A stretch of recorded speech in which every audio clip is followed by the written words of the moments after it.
Kwa mujibu wa unataka wajumbe au watu wote? Wajumbe. Ukiongelea wajumbe wa mkutano mkuu kwa katiba ya Chama cha Mapinduzi, wajumbe 2000 ndio ambao ni wajumbe wa mkutano mkuu. Kwa hiyo humu tutakuwa kama 2700 hivi. Maana yake na watu wengine waaliko waliopata mialiko watakuwepo humu, lakini wajumbe kwa akidi kwa mujibu wa katiba ya Chama cha Mapinduzi ni 2000.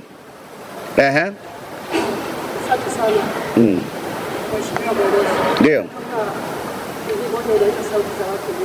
Ndio.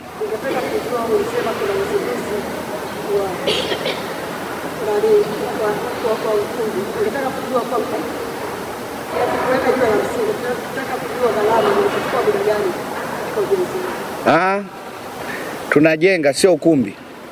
Tunajenga makao makuu ya Chama cha Mapinduzi. Kuweka jiwe la msingi ujenzi wa makao makuu ya Chama cha Mapinduzi. Kwa hiyo nikianza kusema leo nitakuwa na filisi hotuba ya katibu mkuu atakayetoa maelezo kwenye siku hiyo. Ndio maana nimewaalika. Si umeelewa story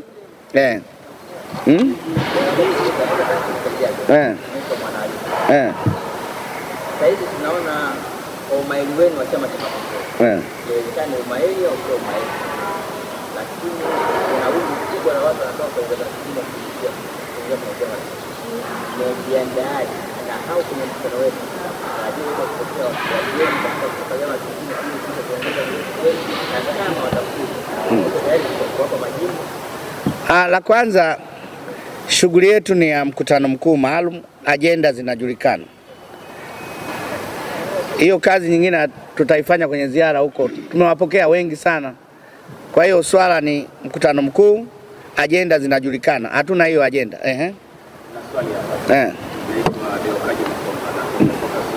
Umeshahama start nani kule Mwanza? Kabla hujaendelea, msinituishe aibu waandishi wenzangu. Swala ni mkutano. Mimi nilitaka kujua katika mkutano mkuu wa pia ilani ya watekelezaji wetu na wasikilizaji wetu. Chama cha Mapinduzi kimetekeleza vipi ilani yake na tunaelekea katika mkuu wa uchaguzi wa makala. Leo Kaji Makomba na Focus News Tanzania TV1 na Deutsche. Nakushukuru Deo Kajima, mimi ni shabiki wako mkubwa ukiwa Radio Free Africa. Ndugu zangu, chama cha siasa kinapokwenda katika uchaguzi,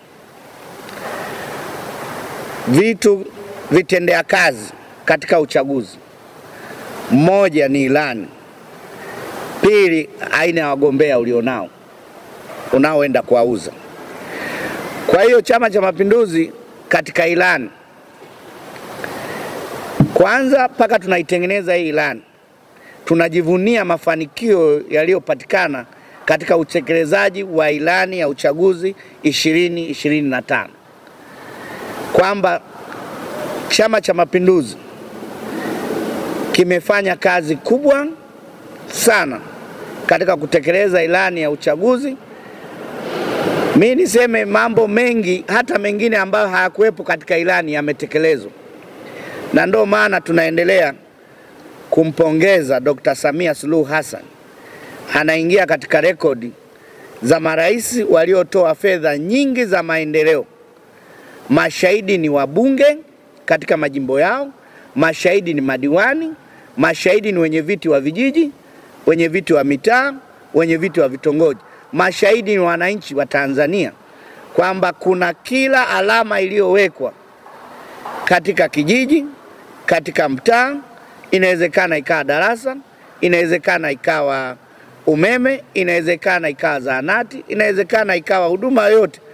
Kwa hiyo ilani ya uchaguzi imetekelezwa kwa asilimia niseme kubwa, hata ingekuwa 99 au 100 kwa 100, lakini kuna mambo yaliyoongezeka.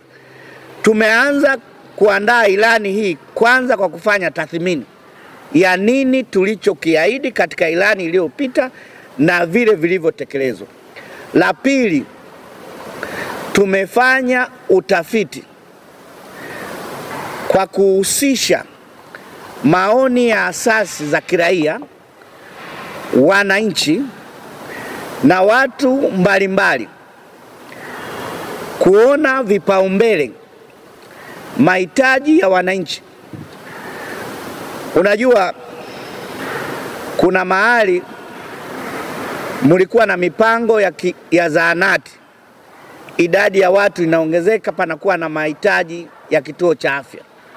Kuna mahali palikuwa na kituo cha afya, panakuwa na mahitaji ya hospitali yenye hadhi ya wilaya. Kwa hiyo ni changamoto, na maendeleo yana changamoto. Idadi ya watu inaongezeka. Kwa hiyo niseme tu kwamba ilani hii tutakayoizindua ni ilani ya Watanzania. Tumepokea maoni ya wananchi, asasi za kiraia, tumefanya utafiti, tunaelewa